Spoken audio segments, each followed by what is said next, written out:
하나님의 말씀, 오늘 생명의산 본문이 15장 20절에서 63절인데 오늘 우리가 어제 본문 15장 13절에서 19절을 보면서 우리 여호수아서 15장을 좀 전체를 살펴보도록 하겠습니다. 15장 13절에서 19절 우리 한 절씩 교독합니다. 13절 하나님 말씀입니다.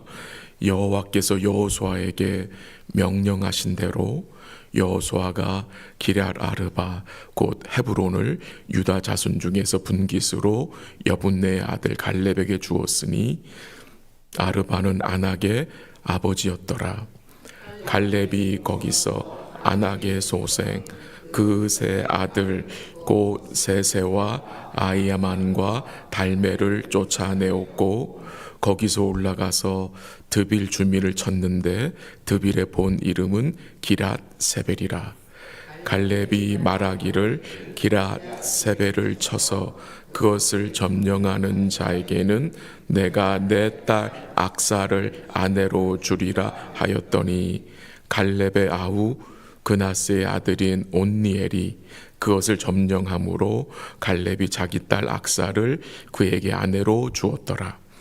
악사가 출가할 때에 그에게 청하여 자기 아버지에게 밭을 구하자 하고 나귀에서 내림에 갈렙이 그에게 묻되 내가 무엇을 원하느냐 하니 같이 하죠. 이르되 내게 복을 주셔서 아버지께서 나를 네겝 땅으로 보내시오니 샘물도 내게 주소서 하매 갈렙이 윗샘과 아랫샘을 그에게 주었더라. 아멘. 여호수아서 14장 15장은 유다 지파에게 땅을 분배하는 내용입니다. 그리고 16장 17장은 이제 요셉의 아들인 에브라임과 므낫세 반 지파에게 땅을 분배하는 내용입니다. 그리고 18장 19장은 이제 나머지 지파들에게 땅을 분배하는 내용인데 이제 주제가 정복에서 분배로 바뀝니다. 이 유다 지파가 혈통상으로는 장자가 아님에도 불구하고 가장 먼저 기업을 분배받게 되었고요. 그 유다 지파의 수가 많았기 때문에 아주 넓은 지역을 분배받게 되었습니다. 그리고 땅을 나누는 일에서도 제비를 뽑았는데 그 과정에서도 유다 지파가 제일 먼저 제비를 뽑게 됩니다. 분명히 하나님은 각 지파의 가족 수대로 분배하라고 했는데 그렇게 하면은 굳이 제비를 뽑을 필요가 없잖아요. 가족 수대로 땅을 주면 되는데 왜 굳이 제비를 뽑으라고 했을까? 이스라엘 백성들이 가나안 땅을 차지하고 그 기업을 각 지파별로 나누어주는 이 모든 것이 하나님의 작정 안에서 그의 뜻 안에서 이루어진 것을 이 백성들로 깨닫게 하기 위하여서 제비를 뽑으라고 한 것을 우리는 생각할 수 있습니다. 이 여호수아서 15장은 세 부분으로 나누어져 있습니다. 1절에서 12절까지는 유다 지파가 받은 땅의 동서남북 경계를 말해줍니다. 그리고 오늘 같이 읽은 13절에서 19절은 이제 여호수아서 14장의 내용과 연결이 되는 건데요. 그 갈렙이 요구한 이 산지 곧 헤브론을 정복하는 내용입니다. 그리고 마지막 부분 20절에서 63절까지 긴 부분인데 이 부분에서는 유다 지파들이 차지하게 된 성읍들의 이름들이 나옵니다. 오늘 본문에서는 이 여호수아서 14장에서 갈렙이 하나님이 모세에게 주신 그 약속의 말씀을 근거하여 달라고 한 그 헤브론 산지를 얻게 되는 내용이 나옵니다. 갈렙이 그 헤브론 산지를 어떻게 정복했는지는 자세한 설명이 나오지 않는데요. 한번 우리 14절 같이 읽어볼까요? 14절 다 같이 시작. 갈렙이 거기서 아낙의 소생 그 세 아들 곧 세세와 아히만과 달메를 쫓아내었고 85세 된 갈렙이 아낙의 소생들인 장수들 거인들이거든요. 세세와 아히만과 달메를 쫓아내었다고 했습니다. 이 세 사람 세세와 아히만과 달메는 그 당시 헤브론 산지의 리더들이었을 것입니다. 그래서 그들의 이름이 언급된 것입니다. 이 세 사람의 이름은 이 세세와 아히만과 달메의 이름은 민수기 13장 22절에도 언급이 됩니다. 제가 한번 읽어 들어보세요. 민수기 13장 22절 또 네겝으로 올라가서 헤브론에 이르렀으니 헤브론은 애굽 소안보다 7년 전에 세운 곳이라 그곳에 아낙 자손 아히만과 세세와 달메가 있었더라 라는 말씀입니다. 이 민수기 13장의 배경이 어떤 배경이었죠? 모세가 12명의 이스라엘 정탐꾼을 가나안 땅을 보내서 40일 동안 정탐하게 한 그 배경이 민수기 13장의 배경입니다. 근데 이 12명의 정탐꾼이 헤브론에 있는 누구를 봤어요? 아낙 자손들을 봤는데 세 사람의 이름이 민수기 13장에 언급이 되죠. 세세와 아히만과 달메. 그럼 벌써 정탐꾼을 보낸 그 때가 40년이 훨씬 넘었잖아요. 이 세 사람, 아낙의 자손들인 이 세세와 아히만과 달메가 여전히 그 헤브론 땅을 굳건히 지키고 있었던 것입니다. 근데 어떻게 합니까? 하나님이 갈렙을 통해서 그 아낙의 자손들 세 사람을 쫓아냅니다. 이것을 통해서 갈렙과 그의 백성들은, 유다 백성들은 어떤 생각이 들었겠습니까?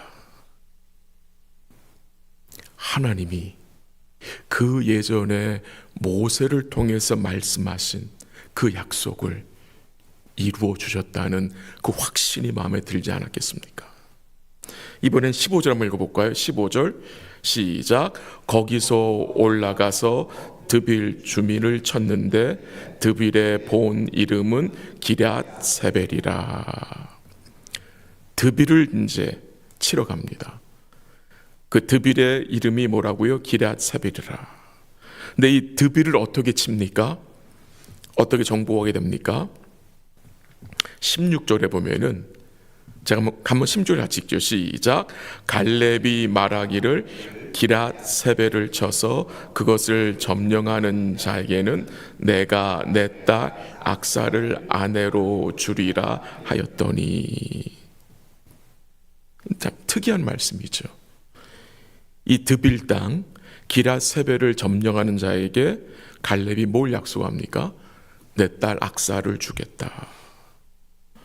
왜 이런 식으로 갈렙이 약속한지는 잘은 모르겠습니다.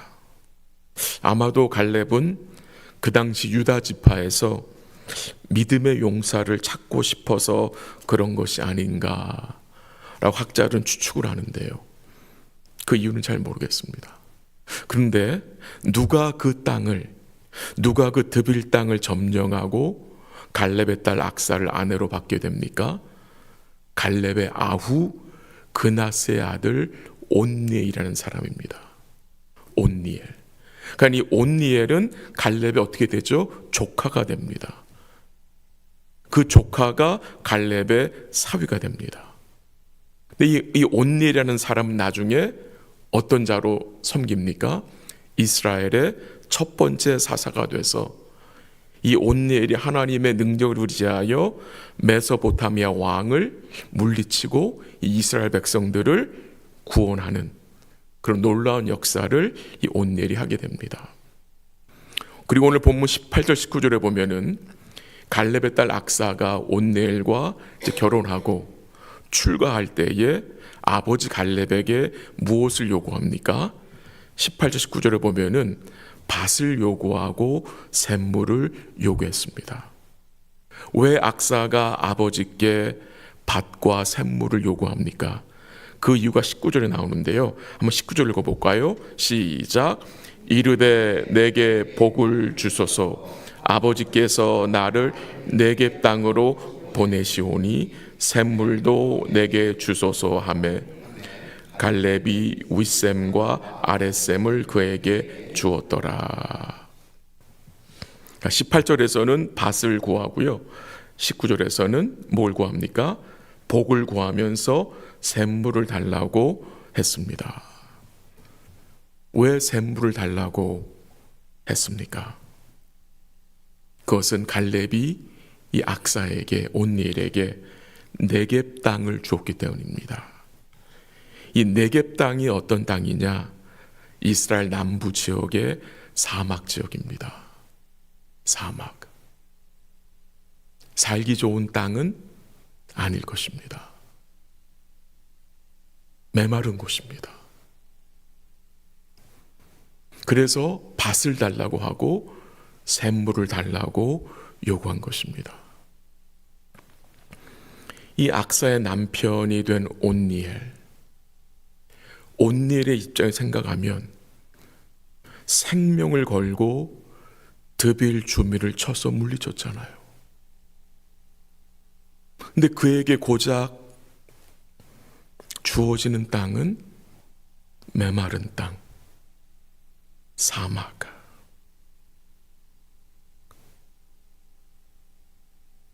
마음이 모르겠어요. 온니엘의 마음이 어땠는지 모르겠어요. 우리 마음속에 때로 이런 생각 들지 않습니까? 오랜 시간 동안 수고했는데 이게 단가? 이게 전부인가? 때로는 하나님이 우리 허락하시는 것이 네겝처럼 메마른 것처럼 여겨질 때가 있지 않습니까? 이게 정말 전부인가? 믿음이 무엇입니까? 하나님이 허락하신 것을 부족한 것으로 여기지 않는 마음이 믿음의 마음입니다. 땅을 받은 이 악사가 아버지께 뭐합니까? 복을 구합니다. 밭을 구하고 샘물을 구합니다. 지혜로운 강구 아닙니까? 이 물이 없으면 어떻게 살 수가 없잖아요. 경작을 할 수도 없고 양떼를 기를 수도 없잖아요. 그래서 악사는 아버지께 물을 구해서 어떻게 합니까? 윗샘과 아랫샘을 받게 됩니다. 이런 내용들에게 뭘 가르쳐 줍니까? 갈렙과 악사와 온니엘이 그 땅을 어떻게 받게 되었습니까? 믿음으로 받게 되었습니다. 그렇다면 믿음으로 받게 된 그 땅에서 이들은 여전히 어떻게 살아야 합니까? 믿음으로 살아야 되는 것입니다. 비록 그 땅이 메마른 땅이라 할지라도 믿음으로 살아야 합니다. 필요한 것을 구하는 삶이 믿음의 삶이잖아요. 우리 아버지 어떤 아버지입니까? 은혜의 아버지가 되십니다. 이미 우리에게 있어야 할 것을 아시는 은혜의 아버지시고 또 그 은혜의 아버지가 우리의 필요를 성실하게 공급하시는 분임을 우리는 믿습니다. 그래서 우리는 뭐 하는 것입니까? 은혜를 구하는 것입니다. 기도하시는 것입니다. 지난주에 설교를 듣고 한 성도님이 카톡을 보내주셨어요. 그 카톡이 저의 마음에 큰 위로가 됐어요. 그 카톡 내용은 이렇습니다. 주일 말씀을 통해 주님이 저에게 새로운 사명을 주셨는데 그것은 오로지 기도에 힘쓰라는 것으로 생각이 됩니다. 라는 내용이었어요. 참 귀한 믿음의 고백 아닙니까?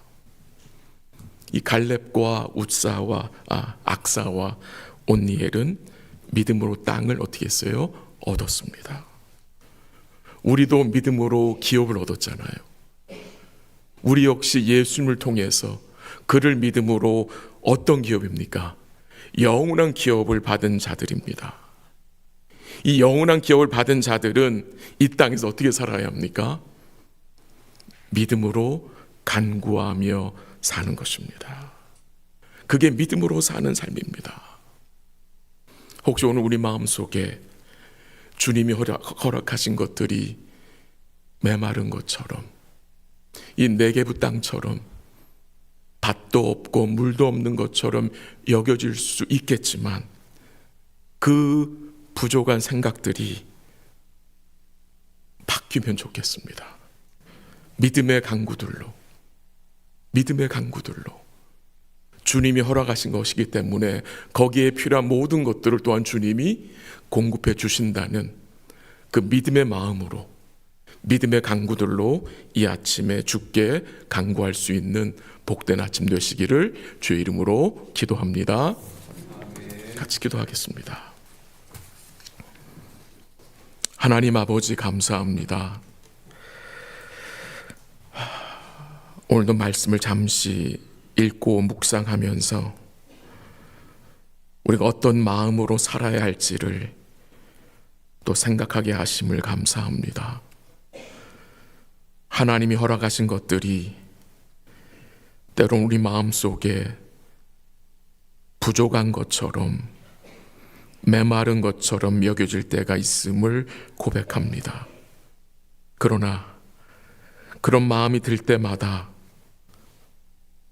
그 부족한 생각들이 간구함으로 이어질 수 있도록 우리의 마음을 지켜 주시옵소서. 우리가 믿음으로 영원한 기업을 얻었습니다. 그 기업을 얻은 복된 자들처럼 우리가 믿음으로 간구하며 믿음으로 주님 주신 것들을 누리며 나누며 살아가는 복된 삶이 될 수 있도록 인도하여 주시옵소서. 이 아침에도 또 사랑하는 성도들이 믿음으로 간구할 때에 주님이 은혜를 주옵시고 마음의 위로와 평강을 주옵시고 또 어렵고 힘들고 또 질병 중에 있는 주의 백성들에게 주님의 회복의 은총으로 인도하여 주시옵소서. 또 12월 달 우리가 마무리할 일들이 많이 있습니다. 우리에게 지혜를 주시고 또 힘을 주셔서 모든 일들을 지혜롭게 감당하고 결정하게 하옵시고, 또 이 모든 일 가운데 우리 사랑하는 성도들의 마음이 또 하나로 잘 묶어질 수 있도록 도와주시고 인도하여 주시옵소서. 모든 것 주께 감사드리며 예수님의 이름으로 기도합니다. 아멘. 기도하시다가 돌아가시기 바랍니다.